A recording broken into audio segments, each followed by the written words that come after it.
রাত পোহালেই কোরবানির ঈদ। বাস, train, launch সবখানেই এখন ঘরমুখ মানুষের ভিড়।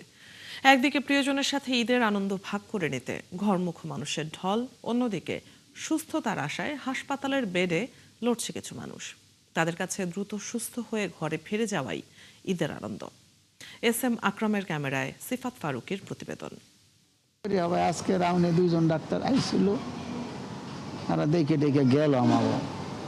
এখন কতটুকু কি হবে মাত্র আল্লাহই জানে। আমি তো বরগুনার দিনমজুর দেলোয়ার মজুমদার পায়ের সমস্যা নিয়ে গত 1 মাস যাবৎ রাজধানীর সোহরাওয়ার্দী হাসপাতালে শয্যাশায়ী।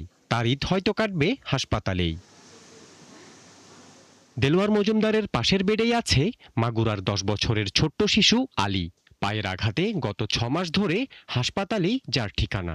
বাচ্চারা খাটের পথে নিচেই পড়ে গেছিল, ইট ছিল, সেই ইটের কোনা একটু গায়ে লাগছিল, গায়ে লাগার পর ব্যথা হলে ওষুধ মেষুধ খাইছি, তা কমে না। হামে আক্রান্তে অনেক শিশুও ভর্তি আছে হাসপাতালগুলোতে। তাদের অনেকেই এখনো শঙ্কামুক্ত নয়। ঈদের আনন্দে হাসবে না তাদের চাঁদ মুখগুলো। ঈদের আনন্দের মাঝে হাসপাতালের 4 দেয়ালে এমন অনেক গল্পই আছে। শারীরিক কষ্টের পাশাপাশি আপনজনদের কাছে না পাওয়ার শূন্যতাও ঘিরে আছে তাদের। কেউ অসুস্থ হয়ে যন্ত্রণায় কাতরাচ্ছে, আবার কেউ অসুস্থ স্বজনের সুস্থ হওয়ার আশায় দিন গুনছেন। তাদের কাছে ঈদের চাঁদও যেন ফিকে।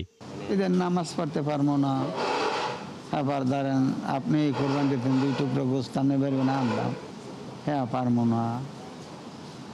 এখন সবই তো বঞ্চিত। খারাপ লাগলে কি আর না, বাস এই একটাই বাচ্চা আমার, একটা ছেলে আর 2টা মেয়ে। ছেলেটা যদি ভালো হয় তা আল্লাহ বাসায় রাখলে কত ঈদ সামনে পাবো।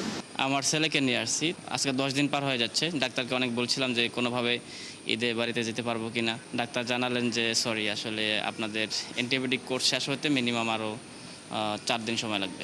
জরুরি বিভাগের লাল আলোটাই যেন এখানকার অসুস্থ মানুষের যন্ত্রণা আর ব্যস্ততার গল্প বলছে। হাসপাতালেও ঈদ আসে, তবে এখানে নেই কোনো আনন্দের বন্যা কিংবা উচ্ছ্বাস।